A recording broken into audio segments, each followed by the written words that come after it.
bien, pues vamos a hablar ahora de Ucrania. Ya al comienzo de esta entrevista, de alguna manera describimos el panorama que en este momento se está dando, que es un panorama muy preocupante, casi de guerra civil, enfrentamientos en distintas ciudades de Ucrania entre las fuerzas del orden, entre las fuerzas armadas y fuerzas prorrusas que están tomando posiciones, en fin.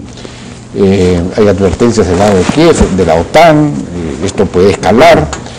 Y Ricardo Lago, como decíamos, trabajó 10 años en el Banco Europeo de Reconstrucción y Desarrollo en Europa del Este, entre los años 93 y 2003, viajó muchas veces a Ucrania, conoce esa región perfectamente. Ricardo, ¿cómo ves la situación? ¿Qué apreciación, qué análisis puedes hacer sobre lo que está pasando y puede pasar? Bueno, en primer lugar, yo creo que obviamente es condenable lo que Putin está haciendo en Ucrania, pero yo creo que eso no es toda la historia del caso. O sea, creo que Ucrania y Bielorrusia, que es otra de las repúblicas exsoviéticas, son parte del nacimiento de la nacionalidad rusa, ¿no? Y durante siglos eso se ha considerado como Rusia, ¿no? Rusia, la nacionalidad rusa se forma entre los siglos IX y XIII con tribus eslavas del este que crean lo que se llamó la Rusia de Kiev. Kiev es la capital de Ucrania, Kievskaya Rus. Rusia nace de alguna manera en esa zona. Pero después Ucrania ha estado fuera completamente, digamos, ha formado parte, me parece, de Polonia y de otros... Claro, fue durante mucho tiempo, 3 o 4 siglos, del siglo XIV al siglo XVII, XVIII, Polonia y lo que se llamó el Ducado de Lituania y Polonia, el reino de Lituania y Polonia. Aunque siempre hubo resistencia a los cosacos, eso lo relata muy bien Gogol, el escritor ruso Gogol, en Taras Bulba, que seguro que viste la película de Tony Curtis y Yul Brynner. Taras Bulba, los cosacos eran unos guerrilleros de resistencia, a veces entraban al pillaje, etcétera, etcétera, pero pusieron resistencia a los polacos y también resistencia al Imperio Otomano, las incursiones del Imperio Otomano. Antes de eso llegan las invasiones tártaras, o sea, los mongoles, o sea, el Kievskaya Rus, la Rusia de Kiev, se ve acosada con la ocupación de los tártaros, de los mongoles, ¿no? Y después es el reino de Lituania y Polonia. Crimea, por ejemplo, que ahora se ha anexionado a Rusia, para tomar una referencia, pasa a ser parte de Ucrania en 1954. Por decisión de Khrushchev. Claro, Nikita Khrushchev era el tercer centenario del regreso de Ucrania a Rusia, o sea, al Imperio Ruso. Y entonces Nikita Khrushchev simbólicamente le cede Crimea, que era una república soviética de la Unión Soviética, se la cede a Ucrania. Es un gravísimo error que ahora...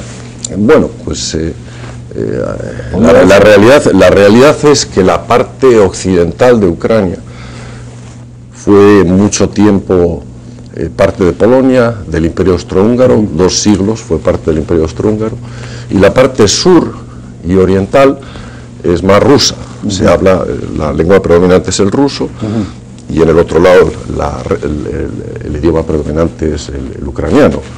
Entonces, el mismo nombre Ucrania viene en ruso, es Ucraína, viene de la palabra Krayina, y Krayina en muchas lenguas eslavas, en el ruso entre ellas, quiere decir zona fronteriza, es decir, las fronteras nunca han estado muy bien definidas y han pertenecido a distintos imperios, han pertenecido a distintas formaciones políticas, ¿no? La parte más occidental de Ucrania es lo que se llamó la Galicia.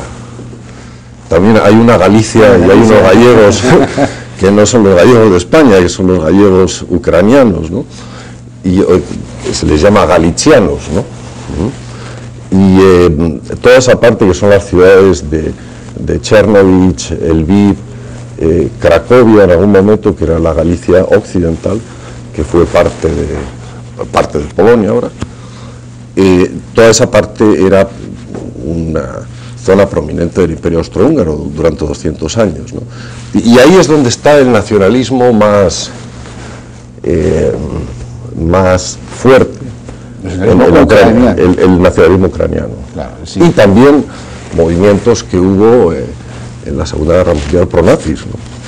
Claro, sí, pues. O sea que yo creo que el Occidente, sobre todo la Unión Europea, ha cometido un error, ha habido una falta de sensibilidad de pues, la nostalgia y los valores de los rusos, de que la cuna de la nacionalidad rusa, ¿no? La Rusia de Kiev, la madre Rusia, le hayan querido quitar a esa zona y pasarla a la esfera de influencia de la Unión Europea. De hecho, la Unión Europea le estaba ofreciendo a Ucrania un acuerdo de asociación y le estaba ofreciendo también una eventual futura adhesión a la Unión Europea. Claro, el precedente ahí son los países bálticos, que fueron parte de la Unión Soviética claro. Hasta desde la Segunda Guerra Mundial. Antes no eran parte de la Unión Soviética, entonces se han independizado, han entrado a formar parte de la Unión Europea, tienen minorías rusas importantes, hasta 40% en Latvia, 30% en Lituania, 25% en Estonia, y los derechos de los nacionales rusos ahí, pues los rusos creen que no se han respetado completamente. O sea, por ejemplo, el ruso no es idioma oficial, les han obligado a pedir con qué nacionalidad se quedan, en lugar de darles opción a las dos, etcétera, etcétera. Entonces, ellos deben ver que eso podía ser la antesala de algo similar en Ucrania, ¿no?